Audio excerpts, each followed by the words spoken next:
사사기는 여호수아가 죽은 후에부터 사무엘이 등장하기 전까지를 다루고 있습니다. 이스라엘 역사를 보면 애굽에서 있었던 시기가 있죠. 430년. 그리고 광야 시기가 있죠. 40년. 참 특이한 민족이에요. 지금도 이스라엘이 있잖아요. 그들의 역사를 우리가 왜 배우느냐? 하나님께서 그 민족을 샘플로 삼았어요. 그래서 그 민족을 보고 그 민족을 너희는 저 사람들처럼 하지 마라. 혹은 저들처럼 해라. 그래가지고 샘플로 삼아놔서 그들의 역사를 보면 참 신기합니다. 그 40년 광야 생활하고 나서 가나안 땅 들어가서요. 왕이 없이 300년을 지내. 왕 없이. 그리고 왕을 세운 다음에 그리고 400여 년을 이제 왕의 시대를 갖춰요. 그리고 나서 포로 이제 나라가 멸망하고 포로로 끌려가서 70년간 바벨론 포로 생활을 해. 참 희한한 일입니다.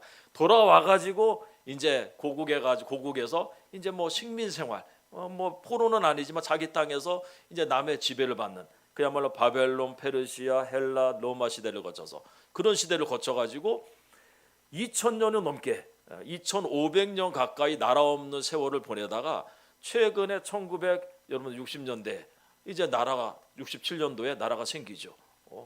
그게 이스라엘이에요. 그 생생하게 증인된 나라가 이 성경의 역사를 가지고 있는 나라가 뭐 지구 반대편에 우리 반대편에 있잖아요. 그 나라가 있지 않습니까? 이제 그 중에 그 이스라엘의 시기 중에 왕이 없었던 시기, 왕 없이 300년을 지냈습니다. 다른 나라는 다 왕이 있었는데 이 나라만 왕이 없었어요. 그 여호수아가 그냥 리더였었는데 왕은 아니었죠. 여호수아 죽고 난 다음에 그 장로들 거기 이제 신앙 공동체니까 신앙적으로 이렇게 나라를 다스리다가 이제 그마저도 이제 사라지고 나니까 그때부터 이 민족이 이제 점점 범죄를 하고 우상 숭배에 빠져가는 것을 보게 됩니다. 이스라엘은 리더십 부재라 그래요. 이런 시기로 접어들게 돼요. 그러니까 딱 여호수아만한 리더가 없어요. 여호수아는 모세만 못했다 그랬지만은 모세 그래도 여호수아가 바쳤는데 그 뒤에 없어요. 저도 걱정되는 게 그거예요. 우리 목사님 그리고 저나 우리 수재 목사 거기까지 1대 2대가 갔는데 제 3대 그 다음 세대가 없을까 봐 정말 걱정이에요. 저는 벌써부터 다음 세대가 하나님께서 벌써 이제 준비시키고 있는 사람이 있을 텐데 하고 계속 보고 있어요. 내 나이가 몇인데 얼마 안 된 게 아니에요. 이제 저도 조금 있으면 은퇴해야 될 나이가 돼요. 조금 있으면 여러분들 세월이 많이 남은 게 아닙니다. 여기 오시는 목사님들 가끔 보면요 연세가 많은데도 그 다음을 준비 안 하시는 분들이 꽤 많이 있어요. 그냥 워낙 건강하니까 본인이 건강하니까 다음 세대 걱정 없이 막 이렇게 하는데 어느 날 갑자기 딱 쓰러지고 나면 그 다음이 걱정이 되는 거예요. 자기가 없으니까 이 교회가 당장 어떻게 돼야 될지 모르고 갑자기 쓰러지고 나니까 지난번에 오셨던 우리 그 정석준 목사님도 그 말씀하시더라고요. 갑자기 그냥 쓰러지고 나니까 교회가 그냥 붕 떠버리더라는 거예요. 그 다음 자기를 이어서 할 사람이 안 보였다는 거예요. 근데 저는 벌써부터 그 걱정을 해요. 그래서 이제는 지금쯤이면 눈에 보여야 되는데 하나님께서 심으시고 세우시고 준비하는 사람들이 젊은 세대 가운데 보여야 되는데 아직 잘 안 보여. 우리 목사님이 50세가 좀 넘었을 때 그때 저를 갖다 이곳에 하나님께서 부르시고 심었거든요. 그게 제가 20살 때예요. 그거 벌써 33년이 지났죠. 그때 벌써 얼마나 열심히 했는지 몰라요. 교회에서 살았으니까 그냥 교회에 있는 게 너무 좋았어요. 대학교 들어가자마자 대학생활을 안 했어요. 그냥 수업 빼먹고 교회 와 있었고 그렇게 하나님의 부르심이 있었을 때 저를 그렇게 준비시켰거든요. 오로지 이 일을 위해서. 나중에서야 알았죠. 하나님께서 이 사역을 맡기려고 이렇게 했구나. 지금은 알았지만 그땐 잘 몰랐죠. 한 번은 그냥 그 교회에서 자고 예전에 이제 588에 있을 때는 다락이 많았어요. 본당 다락이 비어 있어가지고 거기서 자고서 학교를 간 거예요. 등교를 했는데 난리가 난 거예요. 갔다 와 보니까 집에서 실종 신고를 한 거예요. 저를. 왜 그런가 했더니 지금의 핸드폰이 있죠. 그때는 30여 년 전이니까 33년 전이니까 90년에 없었잖아요. 삐삐도 겨우 이제 그때 이제 대학자가 중반에 나왔는데 아니 연락할 길도 없는데 얘가 집은 안 들어왔고 교회에서 잔지는 모르고 저는 그냥 당연히 교회에 제가 없으면 교회에 있다고 생각을 하리라 생각했는데 그것도 모르는 상태에서 저는 그냥 다락에서 자고 그냥 간 거예요. 그러니까 집에서는 저희 어머니가 얘 안 들어왔다 그러지 교회는 뭐 본 적이 없지. 그러니까 얘 여기 588이지. 30년 전에 588이 얼마나 험악했어요. 우리 목사님은 누구보다도 잘 알지. 거기 세계가 어떤 세계인지. 그러니까 얘 큰일 났다. 뭔가 납치당했나 보다. 어디 잘못됐나 보다. 실종 신고해가지고 난리가 났었어. 그 정도로 교회에서 살다시피 했어요. 사실은 하나님께서 다음 세대 우리 여러분 기도하셔야 됩니다. 이 교회가 우리 시대 모세와 여호수아 시대에서 끝나는 게 아니고 계속 될 수 있도록 하나님 리더가 있어야 돼요. 리더 없으면 그냥 무너져 버려요. 우리 목사님하고 같이 사역을 시작했던 단체들이 몇 개가 있습니다. 그 리더 딱 돌아가시면서 없어진 데가 한두 군 아니에요. 그렇게 열심히 했었는데 그 뒤를 받쳐줄 사람이 없어가지고 그 기관 자체가 단체 자체가 없어지는 그런 경우들이 굉장히 많이 있습니다. 이 사사기는요 4번이나 무슨 얘기가 나오냐면 그때 이스라엘 왕이 없었으므로 이 얘기가 계속 나와요. 이 무슨 얘기입니까? 왕이 이제 나타나야 된다는 거예요. 왕이 없다 보니까 백성들이 자꾸 엉뚱한 짓을 하더라는 얘기입니다. 리더가 없으니까. 그래서 이제 곧 초대왕 사울과 다윗으로 이어지는 새로운 리더가 나타나게 될 것을 보여주고 있어요.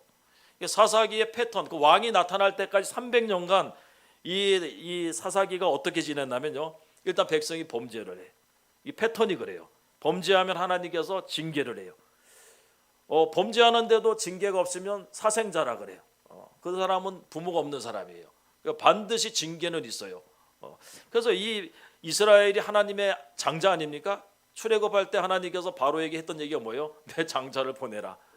안 보내니까 애굽의 장자들을 친 거예요. 이스라엘이 하나님의 장자요 아들입니다. 그러니까 아들이 범죄하면은 하나님께서는 부모된 입장에서 성실히 채찍질을 가했습니다. 그래서 징계를 해버려요. 그 징계하면은 회개를 해요. 회개를 안 할 수가 없어요. 왜냐하면 회개할 때까지 징계를 하거든요. 그래서 이게 나중에 이스라엘의 역사를 보면은 회개를 안 하고 고집 부리죠. 고집 센 사람들이 있어요. 여기도 보면은 그러면 거기서 하나님이 자기 백성을 그냥 내가 졌다 하는 게 아니고 7배를 더해. 7배를. 그리고서도 안 하면 7배를 더해. 7배를 더해요. 이스라엘이 그렇게 7배 가가지고 나중에는 어디까지 가느냐? 자기 자녀를 갖다가 삶아 먹는 시간. 거기까지 가요. 그러고서는 돌아와요. 회개하고 돌아와요. 그러니까 하나님께서 자기 백성 절대로 안 버려요. 방법이 없어서 버립니까?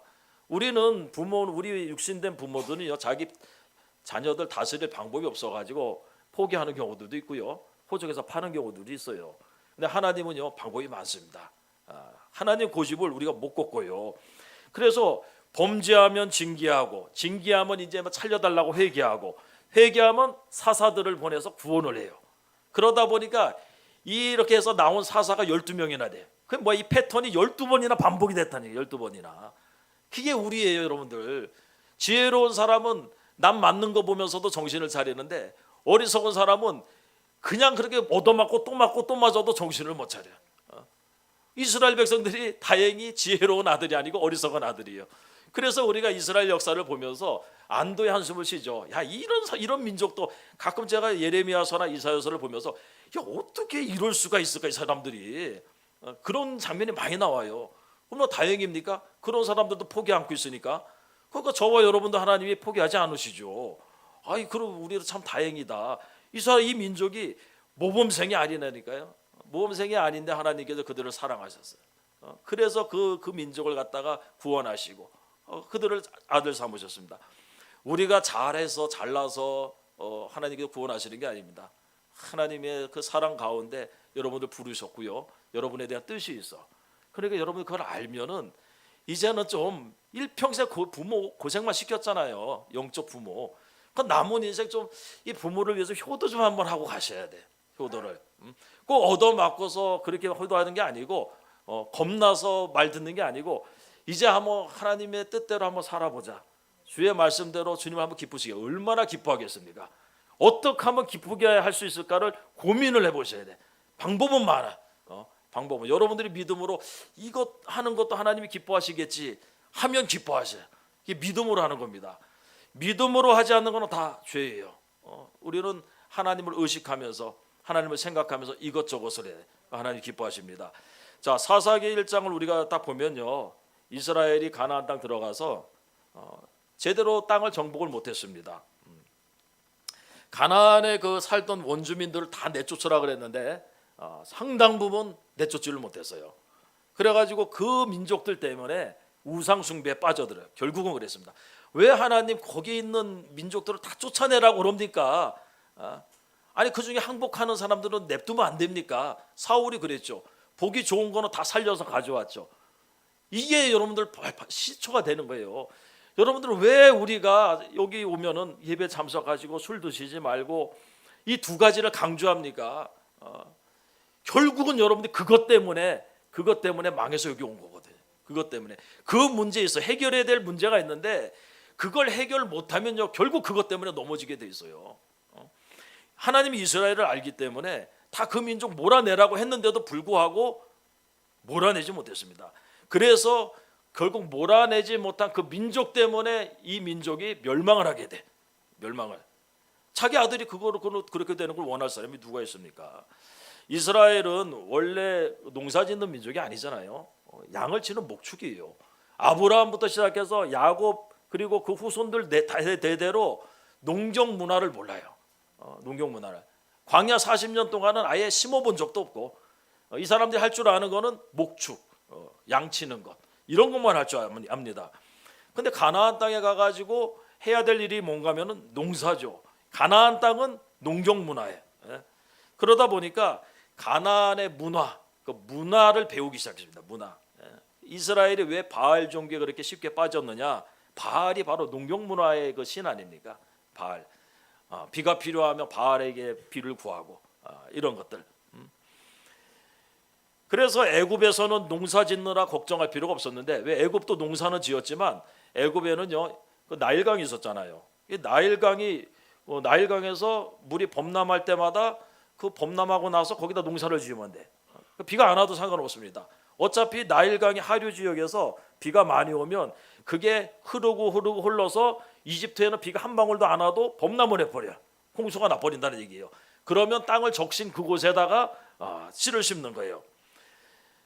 나일강의 상류까지 6,800km 어마어마한 거리죠. 그쪽에 비가 온 게 나중에 시간이 몇 달 흘러서 이집트까지 내려오는 거예요. 그렇게 해서 농사를 지었습니다. 그러니까 농사 짓느라고 물 걱정은 안 해도 되는 게 이집트였고 광야는 아예 농사를 지어본 적이 없고 근데 가나안 땅 오고 나니까 이 가나안 땅은 물을 흡수하는 땅이야. 그냥 비가 오고 나면은 막 홍수가 나는데 조금 있으면은 흔적도 없어요. 그런 땅이 있잖아요. 물을 흡수하는 땅이죠. 이것을 가리켜서 이제 와디라 그래요. 와디. 이런 와디. 뭡니까? 물이 흘러간 흔적만 있어. 그리고 비가 오면은 그 흔적들을 따라서 물이 이제 막 흘러가는데 조금 있으면 또 아무것도 없어요. 이게 완전히 사람 속이는 거예요. 예레미야서 15장 18절을 보면 그 얘기를 합니다. 나의 고통이 계속하며 상처가 중하여 낫지 아니하면 어찌 됨이니까. 예레미야가 하는 얘기예요. 하나님 어떻게 해서 이렇게 내 상처가 이렇게 중해서 낫지 않습니까? 주께서는 내게 대하여 물이 말라서 속이는 시내 같습니다. 이게 와디라고 하는 거네요. 원어 자체가 와디처럼 주님이 자꾸 날 속이고 있습니다. 왜 나는 이렇게 계속 이렇게 힘듭니까? 이 얘기를 예레미야가 막 하소연하지 않습니까? 결국 이제 가나안 땅과 애굽 땅의 차이는 가나안 땅은 물을 구할 필요가 없다는 얘기입니다. 그런데 애굽 땅은 근데 가나안 땅은 항상 물이 필요하고 물을 내려줘야 돼. 적당한 때에. 그래서 이른 비와 늦은 비를 때를 따라서 꼭 비가 와야 돼요. 그러다 보니까 그 땅에 있는 민족들이 그 신을 안 찾을 수가 없죠. 그 바알을 찾은 거예요. 그 바알이 농경 문화의 신입니다. 바알에게 제사 지내고 바알에게 하고 이게 이스라엘이 가나안 땅 들어가가지고 거기에 쉽게 접하기 시작한 겁니다. 거기에 그러다 보니까 나중에는요 하나님께 비를 달라고 하나님의 말씀대로 살아가는 게 아니고 바알에게 제사하기 시작하고 바알을 숭배하기 시작하고 그게 또 양심에 걸리니까 하나님도 섬기고 바알도 섬기고 이게 처음에 그렇게 섬기다가 이제 나중에 되니까 이게 양심이 자꾸 찔리잖아요. 그러니까 어떤 일이 벌어졌냐면은 바알이 하나님이다 이렇게 돼버린 거예요. 이런 것을 합리화라 그래요. 아닌 거를 갖다가 자기 마음대로 합리화시켜 버려.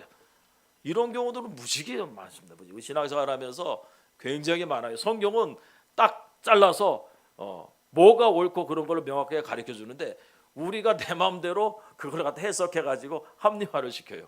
그냥 먹어도 안 죽는다. 하나님처럼 될까봐 그런다. 이렇게 만들어 버리는 거예요. 그렇게 해서 스스로 죄책감을 갖다가 거기서 벗어나려고 하는 겁니다. 결국은요, 엘리야 시대가 되면은 바알이 하나님인지 여호와가 하나님인지 구분 자체를 못해요. 그래서 쫓아내라 그런 거예요. 그래서 여러분들 봐줘도 되는 게 있고 하면 안 되는 것들이 있어요. 여러분들을 이 자리까지 오게 한 그 원인은 절대로 봐주면 안 돼요. 여러분들 그 부분은 칼같이 잘라버려야 돼요. 그 부분은 반드시 해결해야 되는 거예요. 그거 냅두면 지금은 컨트롤이 되지만 조금 지나면 그게요 슬금슬금 올라와가지고 날 잡아먹어 버려요. 컨트롤 안 됩니다. 하나님이 이스라엘이 그 본복이 아닙니까? 우리에게 본복이. 자, 유다라고 하는 이 땅의 나라가 유다 족속이 이제 첫 번째 전쟁을 하게 되는데 할 때 무슨 얘기를 하냐면요, 시므온이라고 다른 지파에게 같이 가자, 같이 내 땅 차지하는데 같이 동참해 달라고 얘기해요. 그게 이제 3절 말씀 아닙니까? 3절 보면 유다가 그의 형제 시므온에게 이르되 내가 제비 뽑아 얻은 땅에 나와 함께 올라가서 가나안 족속과 싸우자. 그리하면 나도 내가 제비 뽑아 얻은 땅에 함께 가리라. 이게 상부상조라고 하는 거예요. 우리나라만 상부상조가 있는 게 아니라 이스라엘도 서로 상부상조였습니다. 그래서 유다가 올라갈 때 옆에서 도와줬어요. 우리 구역들도 상부상조 하잖아요. 인원이 적으면 옆에 구역에서 서로 도와달라 그러죠. 그래 같이 하고 니네 구역 할 때 우리도 도와주겠다. 이게 약할 때 혹은 상대가 강할 때 할 일이 많을 때 이런 상부상조를 하게 됩니다. 그리고 이 일을 하면서 유다의 그 갈렙이라고 하는 족장이죠. 유다 지파의 지도자가 한 가지 조건을 내걸어요. 보상을 걸었습니다. 기럇 세벨이라고 하는 성의 조건을 걸었는데 12절 말씀 같이 읽어보겠습니다. 12절 갈렙이 말하기를 기럇 세벨을 쳐서 그것을 점령하는 자에게는 내 딸 악사를 아내로 주리라 하였더니, 기럇 세벨이 힘든 성이겠죠. 그러기 때문에 그리고 중요한 성이겠죠. 그러니까 조건을 내걸었죠. 자기 딸을 주겠다. 내 사위로 삼겠다. 조건을 내걸었어요. 이런 보상이 사람으로 하여금 동기부여를 하죠. 하나님도 마찬가지예요. 하나님의 나라를 이루어 가는데 어려운 데가 있어요. 어려운 데. 여기는 반드시 상이 걸려 있습니다. 쉬운 것도 있어요. 교회 안에도 쉬운 일이 있고 어려운 일이 있어요. 아무 일도 안 하는 것보다는 쉬운 일이라도 하는 게 나은데 이 어려운 일에는 그만한 보상들이 있고 그나마 그만한 것들이 있다는 걸 여러분이 좀 아셔야 됩니다. 남들이 기피하는 사역지가 있고요. 우리 목사님이 그걸 알았기 때문에 588이라고 하는 곳에 담대히 들어갔죠. 아무나 교회 못 세우는 곳이었고 이 일은 아무나 못하는 사역이었고, 왜 그런 일을 했습니까? 상이 많아. 거기는 하나님께서 거기에 전폭적으로 지원을 해줘요. 우리 교회가 지금까지 그래도 이렇게 건재하게 이 사역을 할 수 있는 거는 어려운 사역을 하고 있어서 그래요. 여러분이 없으면은 이 교회는 아무것도 아니야. 자랑할 것도 아무것도 없어요. 우리가 그래도 세상 가운데서도 존경을 받고 많은 목사님들이 이곳에 와가지고 말씀 전해주고 이렇게 하는 이유는 여러분 때문에, 어려운 일들을 우리가 하고 있기 때문에 당연한 거예요. 그래서 우리가 하나님 앞에 뭐 필요하다고 구하면요, 하나님께서 다 지원해줘요. 아니 구하기도 전에 하나님께서 그냥 줘버려. 있어야 될 것을 아시고 때를 따라서 전 그걸 굉장히 많이 느껴요. 올해도 많은 일들 가운데 보면은 알아서 하나님께서 주신 것들이 한둘이 아니에요. 우연이 아닙니다, 여러분들. 하나님께서 그렇게 해주셔요. 우리가 어려운 일을 회피하는 것, 이런 것들 조심해야 됩니다. 반드시 하나님께서는요, 우리가 이 땅에서 주님을 위해서 냉수 한 그릇이라도 주는 것, 반드시 상이 있을 것이다 약속을 했습니다. 그것 때문에 할 필요는 없지만 우리는 은혜에 감사해서 해야 되지만 하나님께서 그런 것에도 다 상을 하나님이 주시겠다고 약속했습니다. 누가복음 16장 25절에 보면 그 부자와 나사로 비유가 나오는데, 아브라함이 부자에게 했던 얘기가 있잖아요. 너는 살았을 때 좋은 걸 다 받았고 나사로는 고난을 받았으니 이것을 기억하라. 살았을 때 좋은 거 다 받으면 천국 가가지고 상이 없어요. 상이 없어요. 여러분들 천국에 가면 다 똑같은 게 절대로 아닙니다. 이 땅에서 우리가 행한 대로 상을 받아요. 거기서 상을. 지옥에 가도 다 똑같지 않습니다. 이 땅에서 악을 행한 대로 형벌이 달라요. 그 당연한 거예요. 하나님은 행한 대로. 우리는 그러면 행한 대로 천국 갑니까? 그건 아니죠. 그리스도의 공로로 우리는 천국을 가죠. 예수님을 믿음으로 예수님 안에서 죄 사함 받고 우리가 예수님의 의를 힘입어서 천국에 가는데, 문제는 천국에 가서 상이 다르다는 거예요. 이 땅에서 존귀 영광 누리는 것 절대로 복이 아닙니다. 이 땅에서 다 받아버리면요, 천국 가서 받을 게 하나도 없어요. 이 땅에서 고난 받는 것 꼭 저주가 아닙니다.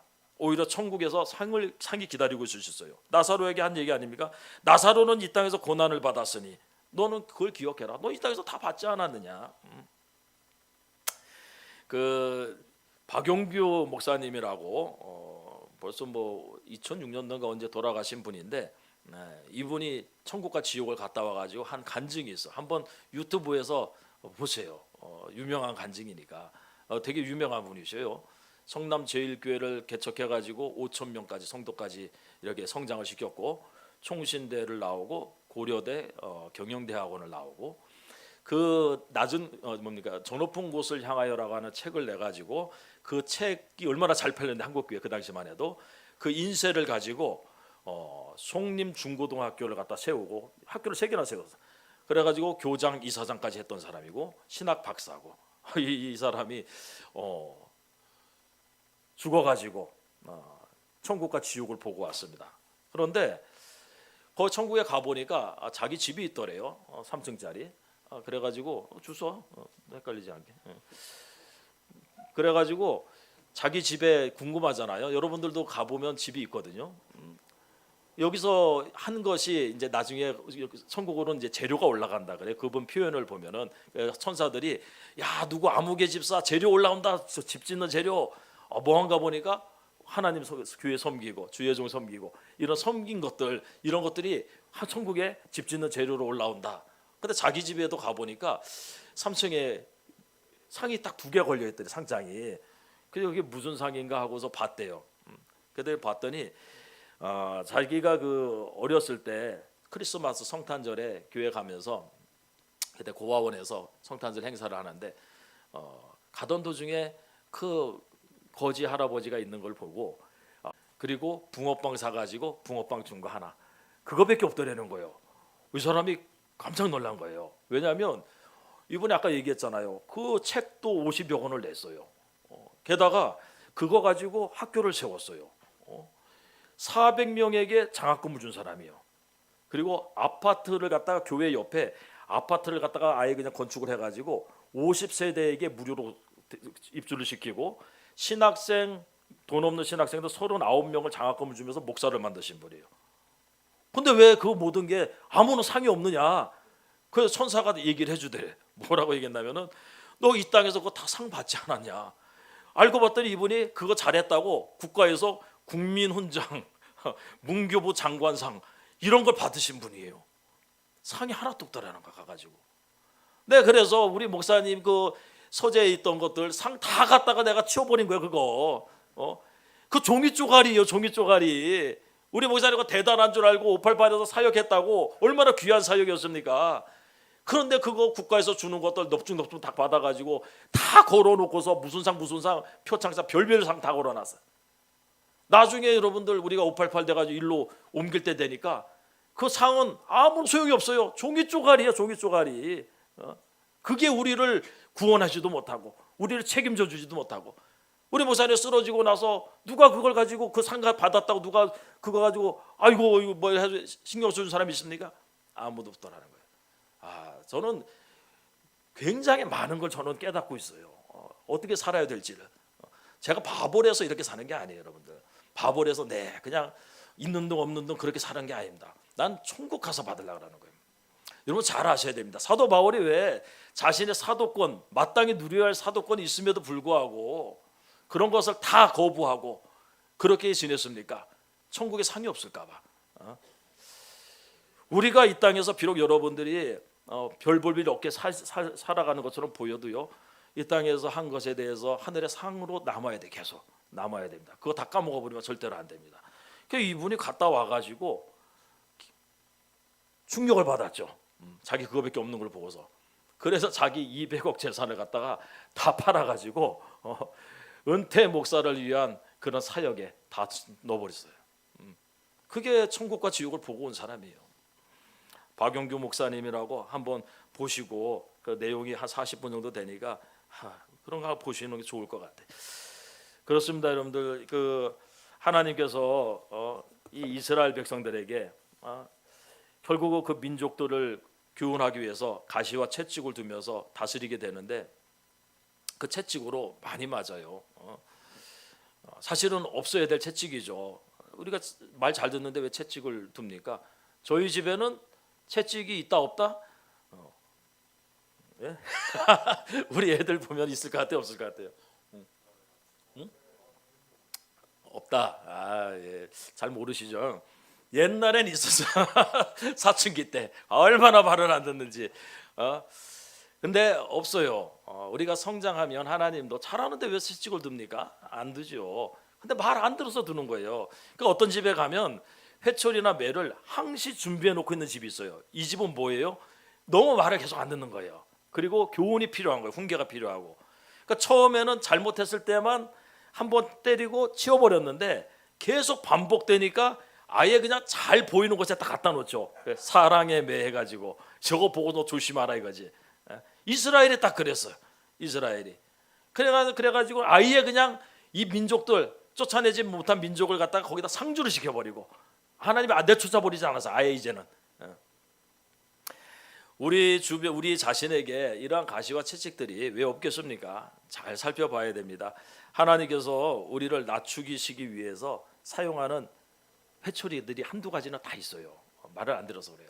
그러면 요 회초리를 가지고 하나님이 우리를 때릴 때는 똑같아요. 이거 때렸다가 저걸로 갖다 때렸다 그러는 게 아니고 보통은 한 가지 매를 가지고 애들을 향육을 하죠. 예를 들어서 그 효자손으로 때린다 그러면 효자손하고 걸어놓고 또 효자손 또 때리겠죠. 근데 이게 점점 말을 안 들으면 효자손이 이제 몽둥이가 되는 거예요. 그렇긴 돼요. 근데 보통은 그래서 같은 방법으로 쳐버려요. 여러분들 잘 아셔야 됩니다. 내가 하나님의 백성인데 내가 잘못될 때 하나님께서 나를 치는 거가 생각이 난다. 그 다음번에 똑같은 걸로 또 쳐요. 똑같은 걸로. 이게 매라고 해요. 매라고 하는 겁니다. 그런 것이 우리 사이에서 딱 사라질 그때가 와야 됩니다. 그게 이제는 그럴 거 할 필요가 없는 그런 때가 이제 안심이 되는 거죠. 잘하는데 왜 때려? 그죠? 그렇게 해서 정말 하나님께서 기뻐하시는 그런 사람들이 우리가 돼야 됩니다.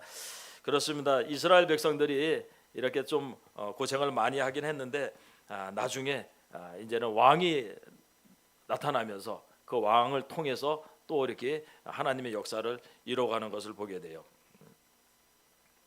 우리가 오늘 이제 김기련 집사님이 돌아가시고 우리가 그걸 보면서 많은 걸 사실은 생각을 우리도 해봐야 되죠. 항상 나한테도 시간이 얼마 남지 않았다라는 것을 생각하시고 그리고 나 자신을 위해서 첫 번째는 그리고 내 주변에 계신 분들을 위해서 이 교회를 위해서 특히 다음 세대를 위해서 또 나만이 아니라 나와 같은 사람들을 위해서 이곳이 존재해야 된다는 것을 우리가 늘 알고서 그걸 위해서도 기도하시고 또 항상 조심하시고 그런 저와 여러분 다 되시기 바랍니다. 기도드리겠습니다.